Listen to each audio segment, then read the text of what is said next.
Márcia, eu vou fazer uma pergunta para começar. O quanto a pós-produção ela é importante na fotografia? Cara, a pós-produção, na verdade, a galera tem a ideia de que a pós-produção é de hoje que ela é importante. Não, ela é de hoje ela é importante desde sempre. Desde a época do filme existe a pós-produção, né? Sempre existiu a parte que era parte de revelação da imagem, para você que está acostumado a utilizar o Lightroom ali, o painel justamente se chama revelação. E na revelação se fazia uma pós-produção, claro que muito mais artesanal, mas se fazia.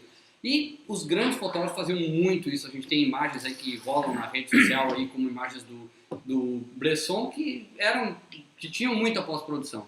Então eu arrisco a dizer que a pós-produção é quase 50% da construção de uma imagem, né? Ela é a finalização daquilo que tu almejou quando tu capturou aquela imagem. Então eu acho que a pós-produção é muito importante, só que uma das coisas que eu queria falar de saída: tu não pode passar mais tempo fazendo a pós-produção do que fotografando. Se tu tá fazendo isso, alguma coisa de muito errado tá acontecendo.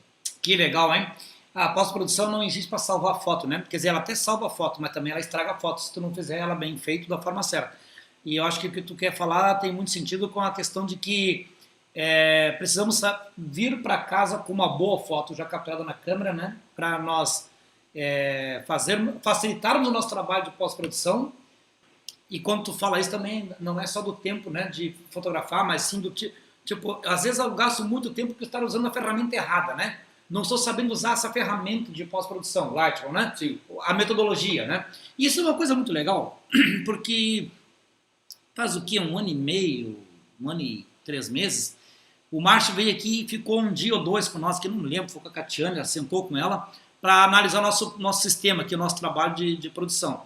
E para ter uma ideia, num trabalho de casamento, que a gente se dedica um bom tempo na produção de um casamento, desde a curadoria, a escolha, a pós-produção, preparar o material para entregar para o cliente, a gente gasta um bom tempo, vários dias em cima disso aí. Mas com o trabalho que o Márcio fez aqui, a gente conseguiu com isso reduzir em 1 dia de trabalho todo o nosso trabalho de pós-produção de um casamento. Um casamento grande, então a gente conseguiu fazer com que a gente tivesse 1 dia de folga. Aí a gente pensa, poxa, 1 dia é muita coisa, né, gente? Claro que eu trabalho vários dias no casamento, mas eu acho que a gente teve uma economia, eu vou chutar, 25% de economia. O que vai fazer a gente ganhar tempo na pós-produção e vai fazer a gente ter uma pós-produção de qualidade é entender o método. E não estudar a ferramenta é o principal problema que a gente enfrenta na hora de fazer a pós-produção.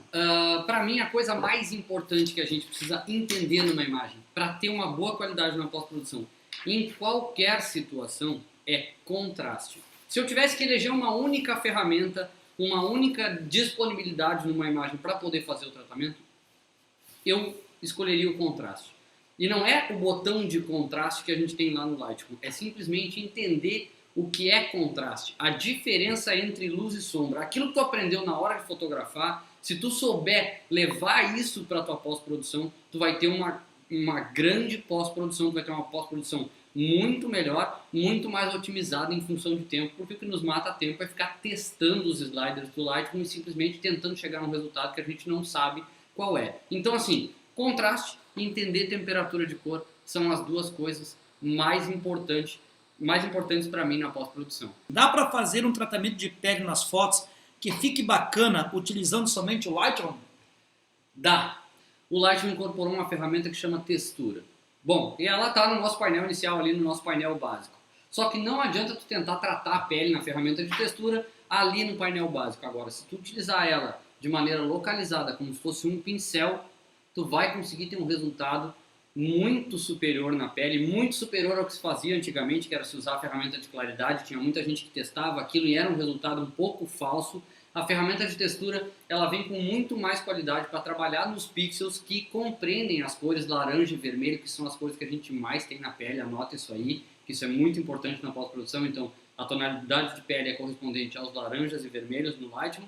Então, se tu usar a ferramenta de textura de maneira localizada, como um pincel, de forma negativa, sem interferir nas arestas, cabelo, sobrancelha, tudo que tem que ter definição, tu exclui da ferramenta e passa ela em função, como se fosse um pincel, somente na pele, tu vai conseguir ter uma melhoria na pele.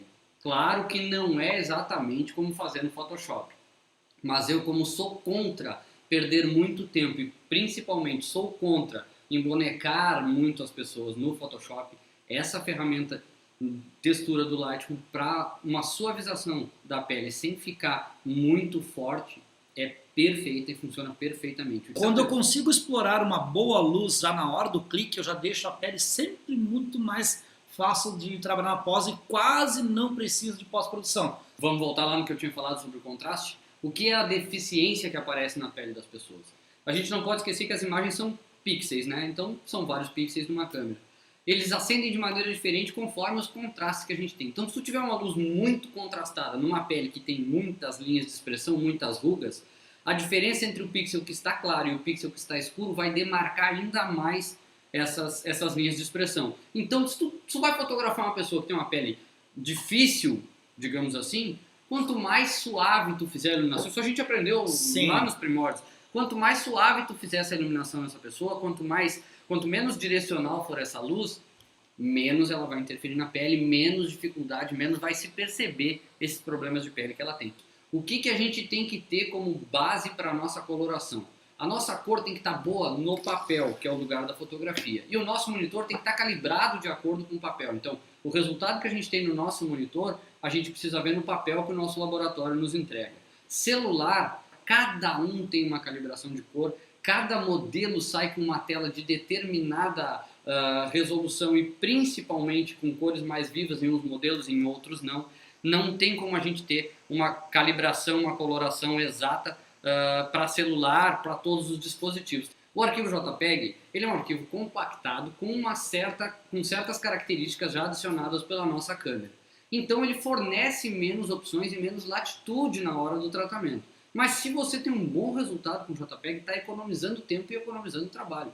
Segue fotografando em JPEG. A diferença é que o RAW nos fornece mais possibilidades de ajustes e principalmente ajustes mais separados, digamos assim, onde um determinado ajuste não vai influenciar tanto assim no outro. Referência visual. É uma coisa que a gente precisa treinar na hora de fazer a nossa pós-produção.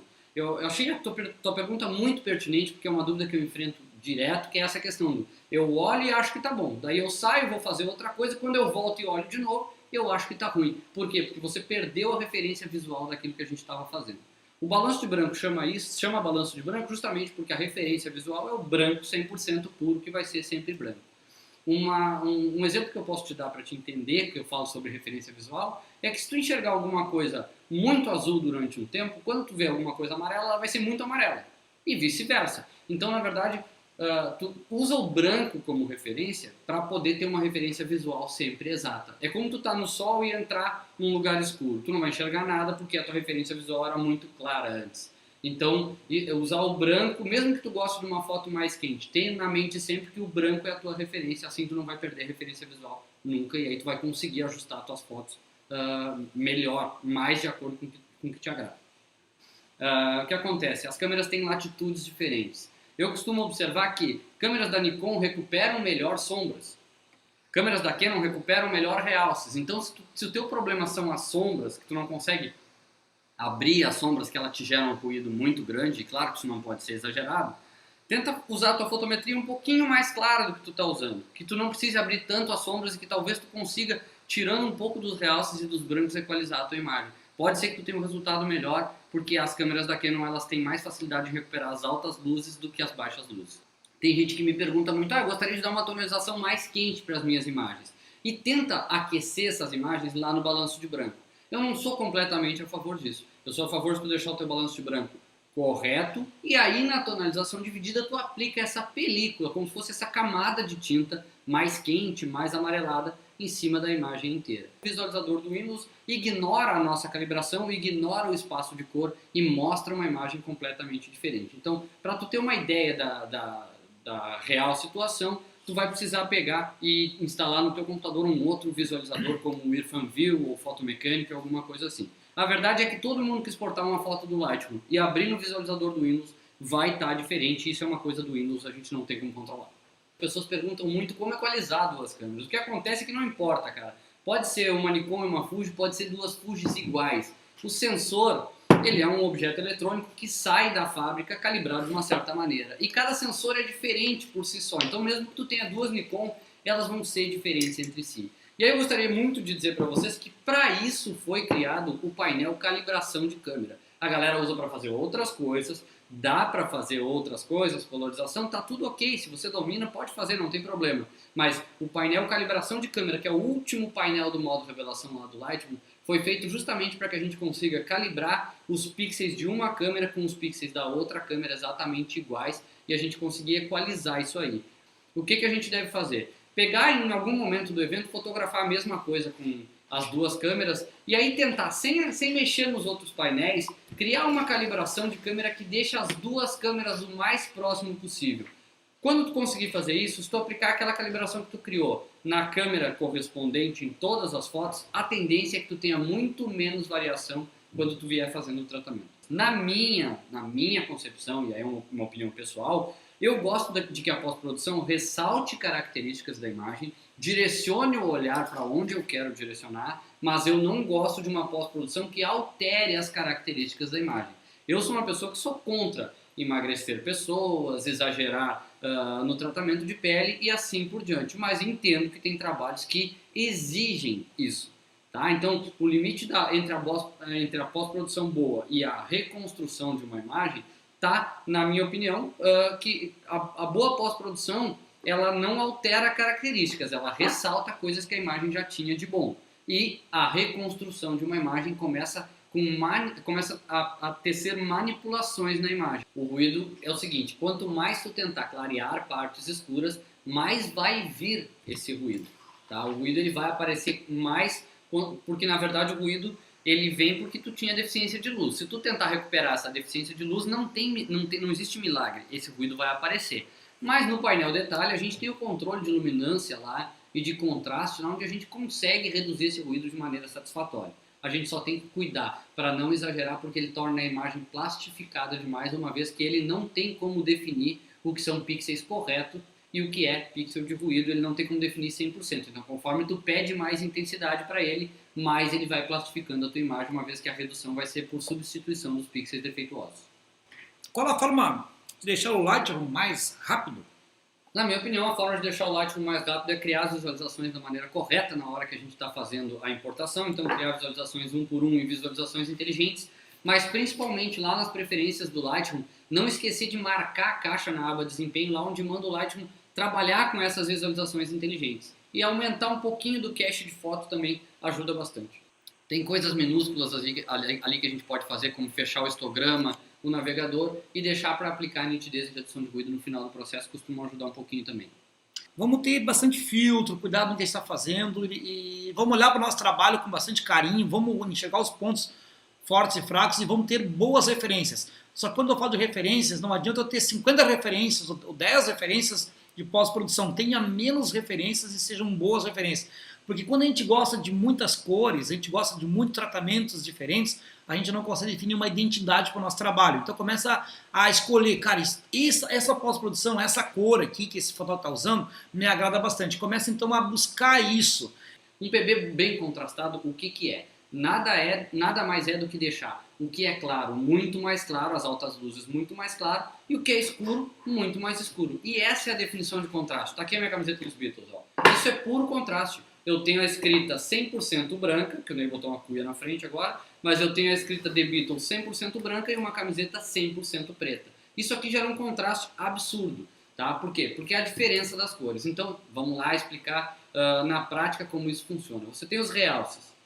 Os realces são claros. Se você aumentar os realces, ou seja, deixar o que é claro mais claro, e pegar o que é escuro e deixar mais escuro, isso vale para realces, sombras, brancos e pretos, você vai ganhar contraste, vai conseguir deixar o teu PB muito mais contrastado.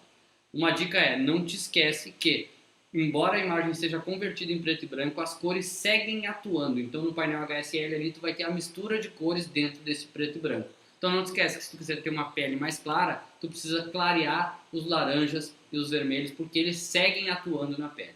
Tirar por completo a saturação de algumas cores da foto é pertinente?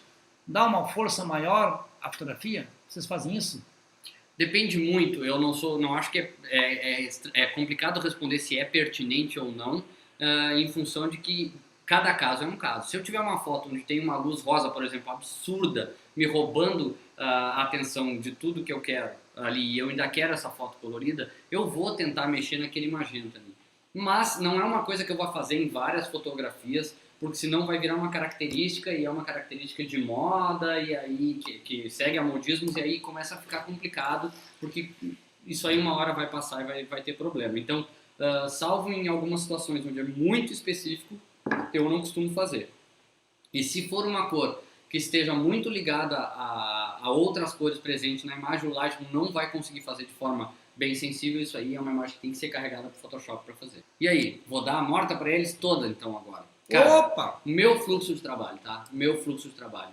Eu aplico uma base de colorização e eu faço essa aplicação em todas as imagens. Eu tenho um preset que é a minha base de colorização, então se vocês entrarem no meu site, a minha foto segue o mesmo padrão de cor sempre. Depois de aplicar a minha base, eu vou fazer o tratamento básico, que é corrigir a exposição e o balanço de branco de foto por foto. Depois eu venho e corto todas as imagens, então na hora que eu estou fazendo aquele tratamento eu não vou acertar o corte. E por último eu vou fazer o direcionamento do olhar.